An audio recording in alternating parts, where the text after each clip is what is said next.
Hello, everyone, and welcome to today's Gallery Teachers Masterclass.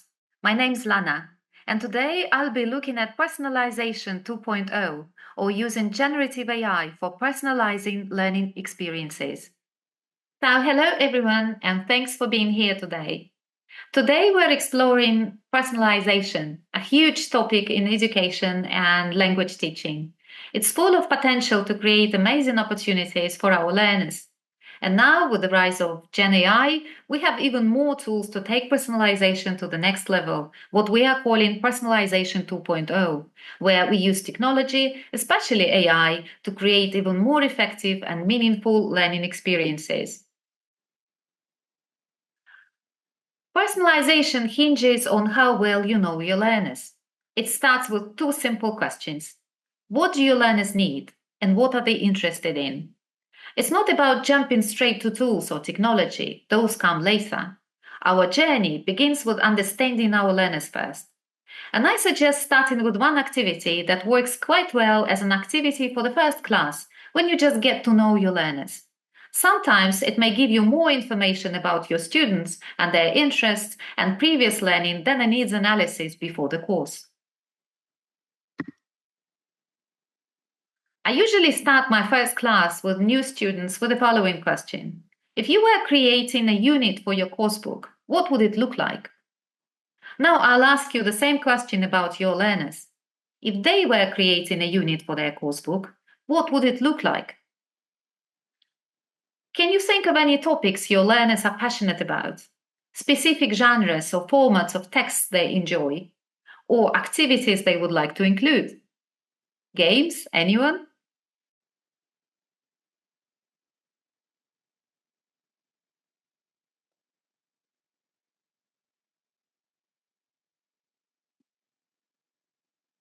Now that we've got our students' unique needs and interests in mind, let's look at the main points to help us get a better handle on this big topic. We're not going to go down the rabbit hole trying to define personalization, but we'll take a sneak peek at it and highlight the principles that really matter for creating effective learning experiences. We'll try to hit that sweet spot where the key components come together to make learning both meaningful and effective. Plus, we'll do a super speedy overview of generative AI. Yes, almost 5 seconds, so that you knew what's available. And then we'll explore some specific examples of how these tools can help personalize learning, thinking beyond what we typically do. Have you tried Infinite Wonderland yet? This project was launched by Google this summer. The main idea was to use AI to bring a fresh twist to storytelling. In a nutshell, Infinite Wonderland is designed to create an endless array of images for every sentence in Alice's Adventures in Wonderland.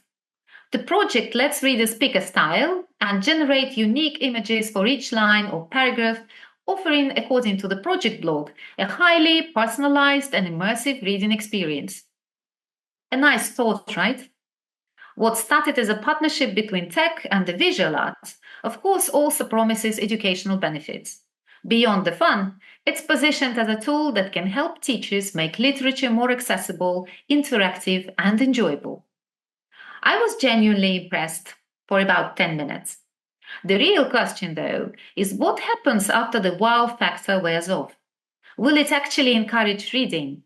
And that's what we are all wondering with AI tools in education. Will they live up to the hype of personalizing learning? Or will the novelty wear off and leave us with just another gimmick? The whole question of personalization and its promised impact really depends on how we define it. In literature and educational sources, there is a whole range of terms: differentiation, individualized or customized learning, learner-centered instruction, personalized instruction, and many more. They are often used interchangeably, sometimes with little distinction between them, but at the core of it, no matter what term is used, personalized learning stands in opposition to the traditional one-size-fits-all approach to instruction. And that's exactly what every edtech platform promises: personalized learning. It's the selling point, the magic formula. In a way, it's like the Eat Me cookies from Alice in Wonderland, supposed to boost motivation, increase engagement, and magically improve learning outcomes, or in other words, deliver effective learning experiences. Now let's explore what actually makes a learning experience effective.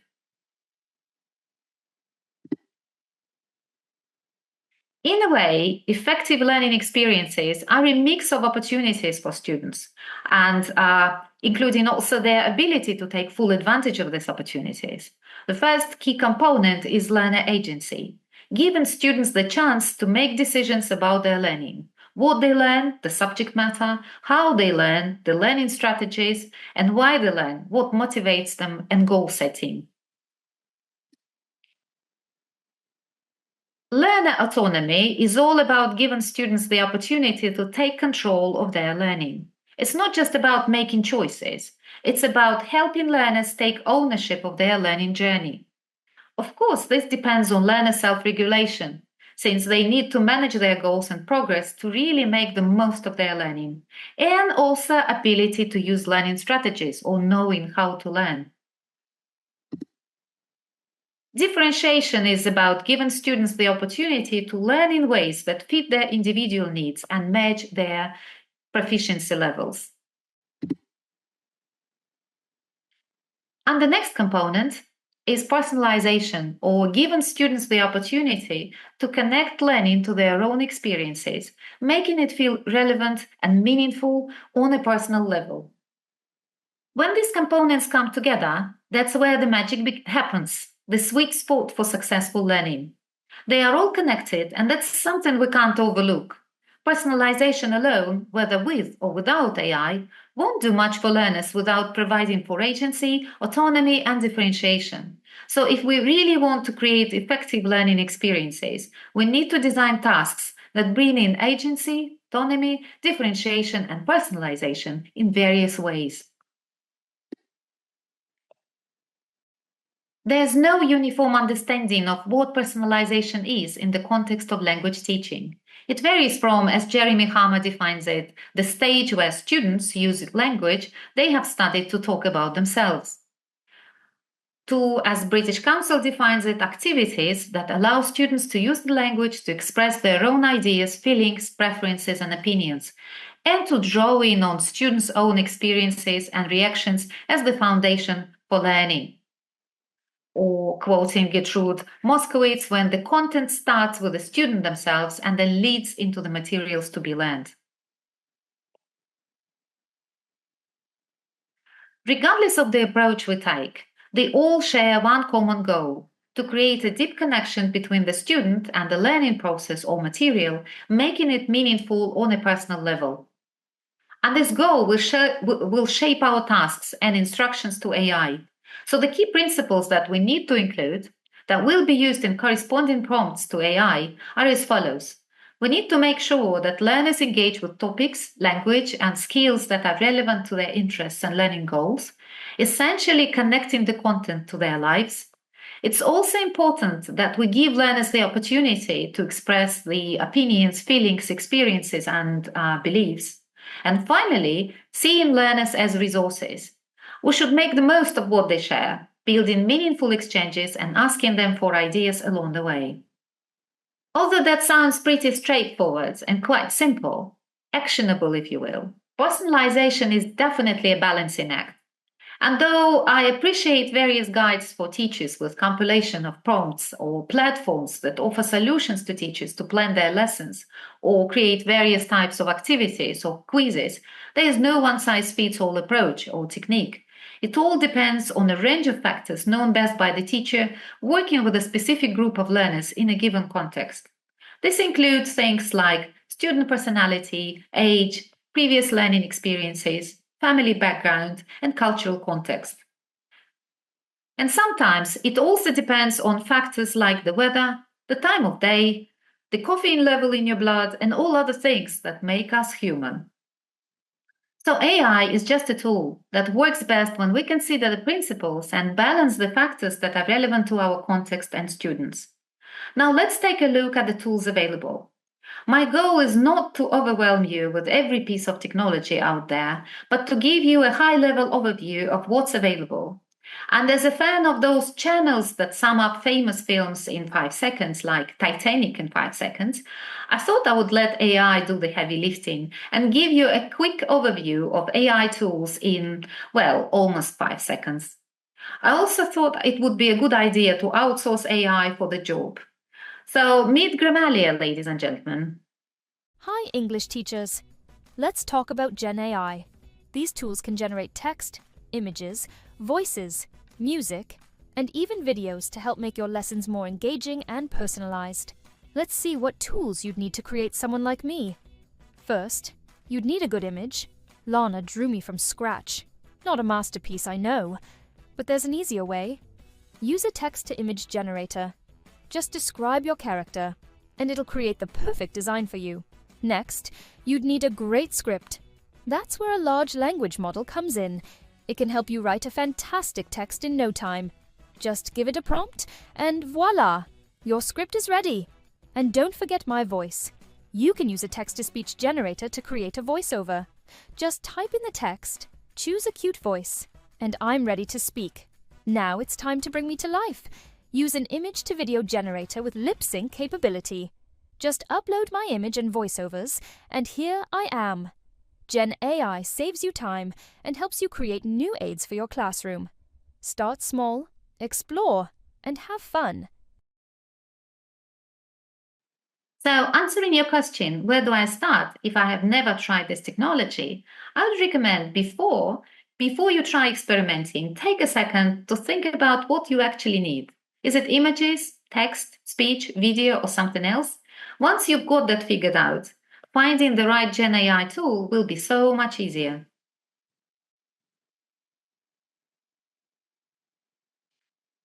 When working with generative AI, there are a few key things to keep in mind.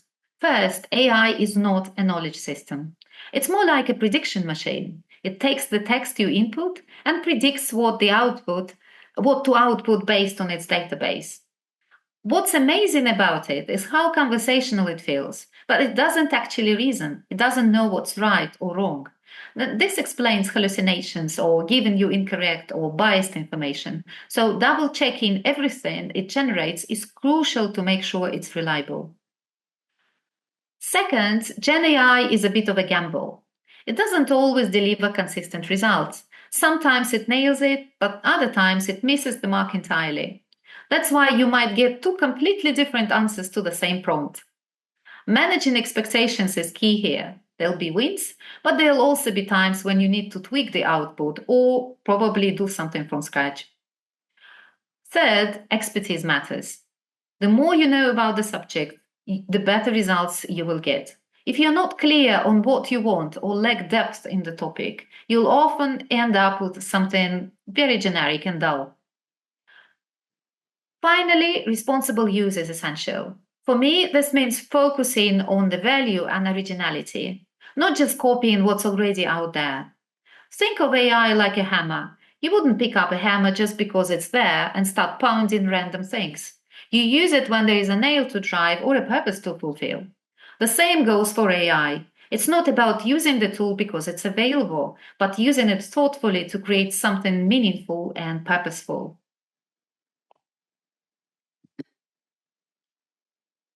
In traditional teaching, we've always had a toolbox of effective strategies to make content and activities resonate with our students. Take gap fills, for example. I think we can all relate to the grunt work of tweaking this, especially when working with course books. These strategies, like using students' names, incorporating familiar contexts, or altering sentences to make them true about someone your learners know, can be applied to almost any activity or text. Other classic tweaks include offering choices, changing interaction types, varying the way we check answers, adding challenges, introducing novelty or variety, and sprinkling in gamification elements. AI doesn't completely reinvent these strategies, but it can definitely take them to the next level. It speeds up the process, offers a greater variety of ideas for brainstorming, sometimes even generating suggestions you hadn't thought of, and makes it easier to create activities that would otherwise be time consuming or technically challenging, if not impossible. To show you what I mean, I've cherry-picked a few use cases I created for my own students and shared on my ELTcation blog. These are practical examples that you can try out with your learners to see how AI can elevate what you already do. The first example is using AI to personalize activities by students' interests. I've created my own tool, the 5-minute activity generator, which you can find on my blog. It's free, requires no sign-up, and runs on a large language model, GPT-4o. The idea is simple. Generate quick, adaptable language activities for language learners in just minutes. If you prefer, you can use any other large language model or chatbot like ChatGPT, Gemini, Claude, or an open source option to create your own activities. Just use the simple prompt with your variables. Generate the next number of activities with the following variables: skills, language focus, topic, proficiency level, and students' interests. To make these results context-specific and truly useful for you, add your own principles and preferences. For example, the prompt that I used for the large language model has particular instructions to generate low prep activities that are not resource intensive. That is, they will not require extra resources. This way, I use the model to get activities that fit my approach and my students' needs, all while saving time. Now let's see how it works. We start by entering the number of activities you'd like to generate.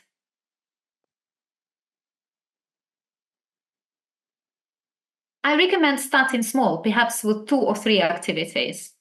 Next, enter the skills you'd like to focus on. For example, let's say speaking. Then think about the language focus, grammar, vocabulary, or pronunciation you'd like your students to focus. Let's go with modal verbs of deduction. Now enter a topic, for example, the environment. Add your students' proficiency level, such as intermediate or upper intermediate. Finally, consider your students' interests. For instance, my students love TikTok videos. Once you've entered these variables, click Generate, and then the tool will provide 3 activities for your students. Here's an example. Green Screen Challenge. Students work in teams on environmental issues, creating short TikTok-style videos using green screen effects. Role play. In pairs, one student acts as an environmental consultant, suggesting eco-friendly changes to a business owner, who responds using modal verbs.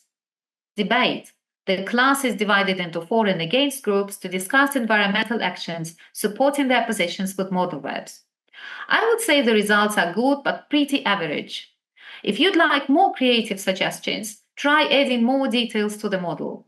For instance, include both speaking and writing in the skills section, or specify the exact modal verbs you want to focus on, such as must, may, or could. You can also introduce a subtopic, like environmental tech, while keeping the main topic the same. Let's say your students are interested in modern songs and sci-fi. With this added, here are some fresh ideas. Robot detective. Students work in pairs or groups to imagine a scenario where a robot is accused of causing environmental problems. They use modal verbs of deduction to determine the robot's guilt or innocence and present their findings to the class. Future news report. Individually, students write short news reports about future environmental events involving robots. TikTok challenge. Students script and perform a TikTok-style video on robots and the environment. For instance, this is our new recycling robot. It must be amazing because it sorts all recyclable materials automatically. The class then votes on the best video. If the results aren't what you're looking for, simply hit the Generate button again. Once you've gathered a range of ideas that match your students' interests, skills, and language focus, select your favorite and fine-tune it for your class. For example, you might combine the future news report with a TikTok challenge, asking students to write their reports first and then create videos to present them. To make it even more relevant, you could ask them to consider specific environmental issues typical in their region and include those in their reports. A while back, I wrote a humorous guide titled How to Be a Boring Teacher. And step 1 there was wave goodbye to Shakespeare, poetry, art, spacecraft, the secret lives of butterflies, and all those fascinating things, and focus entirely on the topics your students are interested in right now. The point I was making: relevance is crucial. To truly engage learners, we need to connect the material to their lives and experiences. But, and this is a big but, if you only stick to what they already know and like, you run the risk of topic fatigue. It's like eating your favorite meal every single day. By only catering to their current interests, we're essentially putting them in a box. And that's the opposite of what we want as educators. Instead, the goal is to balance that with novelty, something that resonates with their world but invites them to explore new ideas and perspectives. The next example is personalizing input, transforming it from a text-based to multimodal input to make it more relevant to formats that learners are interested in and making them more learning rich and memorable. For example, there's that really interesting text from One Stop English about the idiom to let the cat out of the bag. It describes the origins and meaning of the phrase. And I thought, why not turn it into a multimodal resource for learners? Combine it with some storytelling, and you've got something way more engaging and memorable. This experiment resulted in the comic for students. To make it, I used an AI image generator to generate pencil sketches and to color them, AI text to sound generator to make a voiceover, and an image to video model to make it come to life. In class, students first study the comic without the captions and come up with their own captions. And then they watch the video and listen to the narrator and add details to their captions. Now let's see what we have. Let the cat out of the bag. In olden markets, trickery was common. Some would sell piglets in a poke, but sometimes the cat was let out of the bag. Nowadays, it means to reveal a secret accidentally, though actual cats are rarely involved.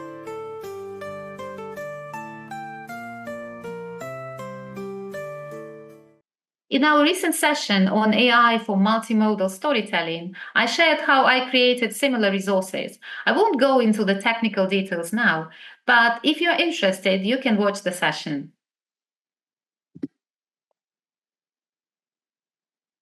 Another way to personalize learning is by changing up the format, like using choose-your-own-adventure stories or reading mazes. Have you ever tried this with your students? I've always been a big fan of them. They're probably the only format where students actually ask to read the text again and again, just to explore all the different endings. The mix of choices, a bit of randomness, and that element of uncertainty really keeps them engaged. One challenge with these stories is that when we use pre-made ones, they may not always be relevant to the topic or language we are studying. On the flip side, creating your own stories is extremely time-consuming. If you've ever tried writing one yourself, you know exactly what I mean. AI can be very helpful here. Let's see how this works. Now, when we are recording this session, Christmas time is coming. So is the time for festive Christmas-related activities. I've planned to use The Gift of the Magi by O. Henry, a timeless classic about love, gifts, and sacrifices. A perfect story, the learning potential of which may be increased though. To create a reading activity with a choose-your-own-adventure twist, you'll need the original story. This story is in public domain, so no copyright infringement here. Something that we need to think about when creating such resources. You will also need a large language model such as Gemini or ChatGPT or any other, or a chatbot. And again, a tip here: for better results, I would use a model directly or a chatbot where you can lower down the temperature to make the model less creative and retain the language of the original story, if that's the plan. The prompt would be as follows: transform the story into a highly engaging, out-of-the-box choose-your-own-adventure reading maze based on the original story. Use the original vocabulary from the story and frame it as a first-person narration so the user assumes the role of the character. I also asked to include a personalized creative prompt for the user to continue the story. You can specify the structure you need with the number of cards, the scenario, and possible endings.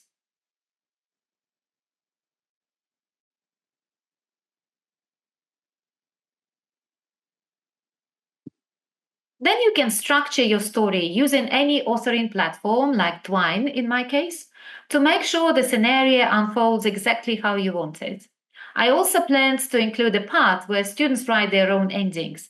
It gives them the chance to express their own opinions and feelings. So each ending of the story includes a creative prompt, encouraging students to continue the story in their own way. It's a great way to get them involved and make the experience even more personal and meaningful. Then you can either print out the cards for in-class practice or save the maze in a digital format, which can be used offline. To make the story relevant to students, the initial task is to assume the role of one of the characters, G. Modella, and when students reach one of the endings of the story, they will continue with their own story. Here's an example of a prompt. Imagine it's 1 year later. Your hair has grown back, and Jim has saved enough to buy back his watch. Write about how this experience changed your approach to showing love and giving gifts. What new tradition did you and Jim create for Christmas? This kind of prompt encourages students to connect personally with the story, adding depth to the narrative while practicing their language skills.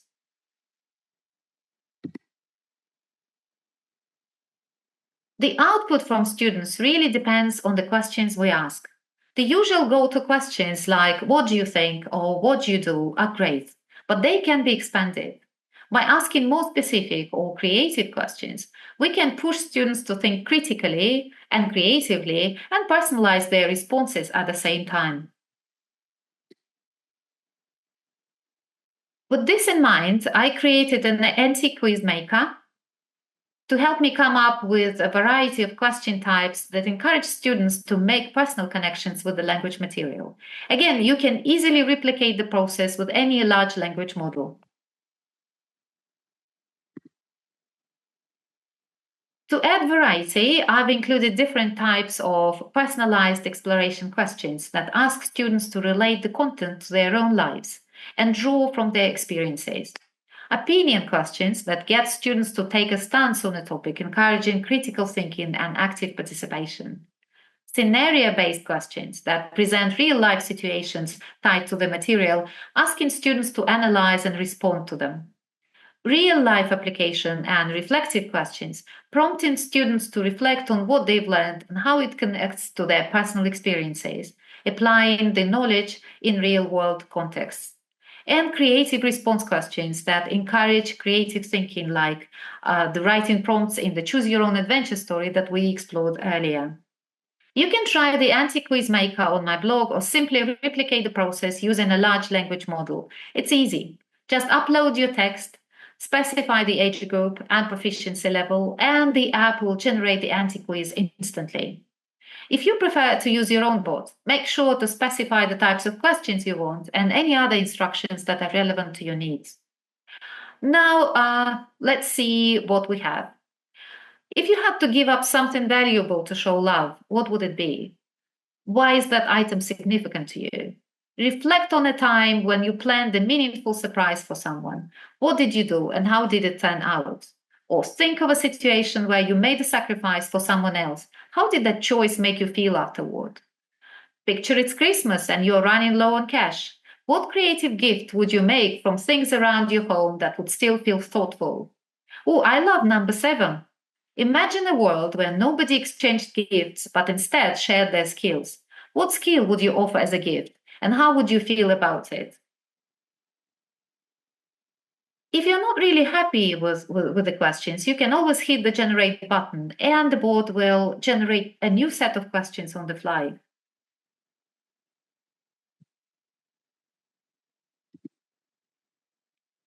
It's equally important to give a chance to your students to ask questions. Or our third principle in action, students as resources. This use case might be particularly interesting for teachers teaching online or those who are trying to incorporate interactive materials into their practice and may help save a few trees. So what do we have? A fantastic icebreaker grid with topics for students to discuss. And here's how it works. Students pair up, roll a dice twice, and then pick a topic based on the numbers. What I love about the grid is the element of random choice. It keeps things interesting. But here's what I'd tweak. I'd give students more control by allowing them to change topics. After all, not everyone did something over the summer holidays or traveled somewhere, right? And I'd also turn it into a digital resource. So how can you turn your ideas into interactive tools? Start by taking a snapshot of your paper-based grid and upload it to Claude. Of course, you can opt for ChatGPT or Gemini or any model of your choice, but with Claude's built-in artifacts feature, you get a space to view and tweak your grid, which is very convenient. Then ask Claude to turn it into an interactive tool. For example, please help me build an interactive icebreaker grid game for language learners. It should have one button that will select randomly the square with the icebreaker question when pressed. I also asked Claude to add an edit mode button.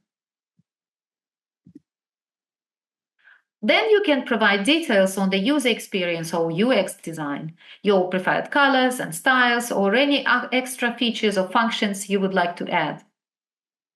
If you don't provide specific details and just stick to a vague prompt like make it interactive, don't expect anything beyond the ordinary.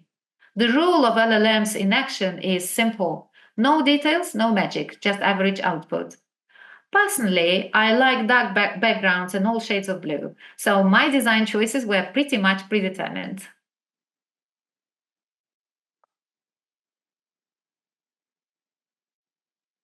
And here's what we get. By pressing the roll dice button, random square gets selected, or students can enter the edit mode and modify or use their own ideas for questions. You can publish the grid and share the link with your students using Claude, or you can embed it on your website if you have one, or create a Google site and embed it there. The process takes about 5 seconds, or you can save the code as an HTML file to be able to use it offline whenever you need it. This works well for basic worksheets or simple games with minimal programming. However, if you have something more complex in mind, or want to create highly customized and accessible design, or you'll need some coding experience to have control over the process and be able to make or guide adjustments when needed. And finally, the example of the use of AI for personalizing feedback and new opportunities here. Suppose your learner is writing an essay.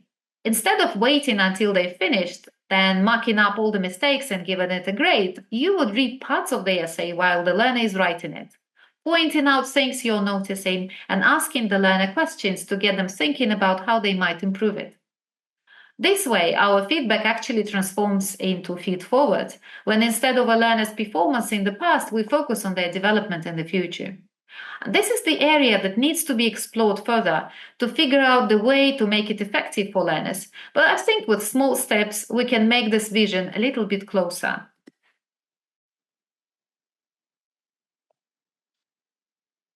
Chatbots created by teachers for their students can be fantastic tools for providing meaningful feedback and feed forward, helping learners improve now and grow for the future.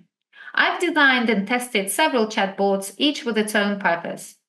One of my first experiments was the Q Chat Assistant, part of the Question Chat module. Here's how it works. Students create questions using a question chat and then run them through the chatbot.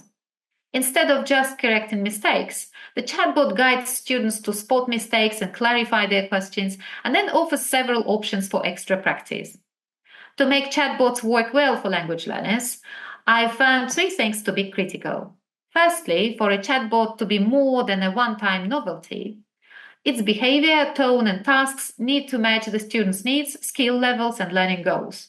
In the ideal scenario, it should be a narrow-purpose chatbot, not a general-purpose one.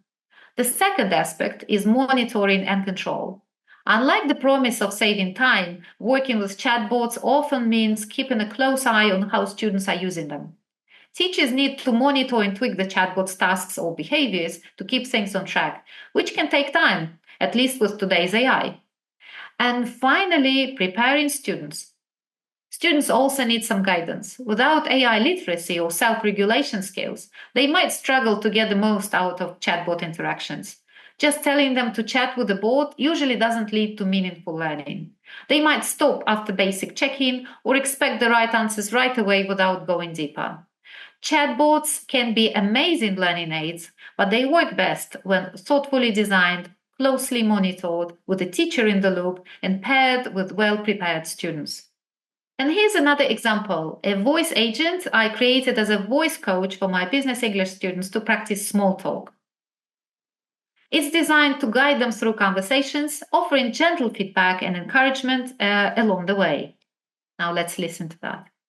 Hi, ready to practice some small talk? Where should we imagine ourselves today? Yes, let's imagine that we are at a party.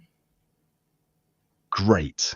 Parties are a fun place to practice small talk.